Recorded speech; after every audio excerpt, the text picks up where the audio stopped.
I want to thank you for the support which you have given to my efforts to hold this administration accountable for taking us into a war based on lies and for the destruction of the rule of law and the destruction of cherished constitutional principles. Because of your support, this Friday in Washington, D.C., I will make a presentation before the Judiciary Committee of the House of Representatives, at which time I will make the case that this president has violated his oath of office, violated United States law and international law, has separated our nation from our Constitution, and has taken us on a course that has been so profoundly anti-democratic that it has threatened the core of our nation.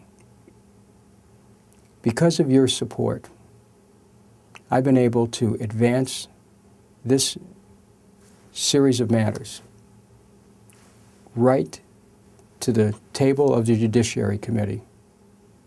Because of your support, I've been able to create an opening where we're finally getting a chance in Washington to discuss the abuses of power, to discuss a war based on lies, to discuss the whole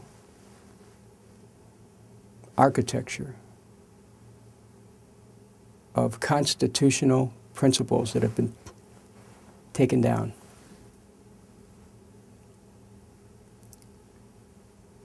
Every serious matter that faces the people of this country today can be linked to an administration which is not accountable. For example, the price of gasoline. You know that Vice President Cheney, with the permission and blessing of President Bush, held secret meetings with leaders of the oil industry, where they laid out maps of Iraq far in advance of the attack on Iraq. You know and I know the war was about oil. And if we can force the Vice President of the United States to have to testify, we can get the information that's necessary to be able to prove that not only has U.S. law been violated, but that the public trust has been under a continuous assault by an alliance between the White House and the oil companies. You look at the subprime lending fiasco, with millions of Americans having the dream of home ownership threatened, and you look at an administration that took the cops off the beat at the Securities and Exchange Commission, that enabled the Fed to look the other way when they should have been disciplining the banks.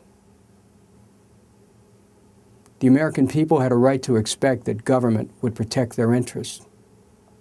When you look at the shakeout in the stock market and all these small investors who are losing their life savings, again, the Bush administration and their alliance with interest groups,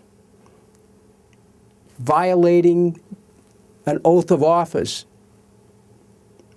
enabling these interest groups to steal from the American people over and over and over again. For the first time, we're going to have a chance to raise these issues in the Judiciary Committee in the context of a hearing at which I'm going to present the articles of impeachment so that the committee cannot say, well, they just didn't know. We're going to force this issue because of you. We're in danger of losing our country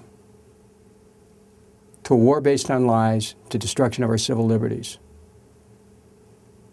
But it's your commitment and your willingness to stand up and speak out that has enabled me to take a stand and to say, not only are we going to save what's right and save what's dear to us, but we're going to hold this administration accountable so that it never happens again. This is truly our moment. Friday is the beginning. thank you for supporting this effort with signing petitions, with your emails and your letters and your phone calls.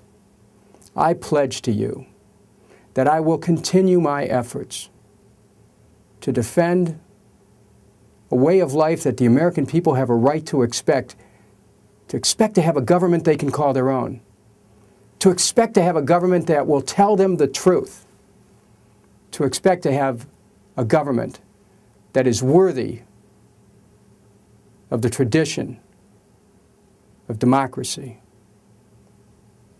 Thank you.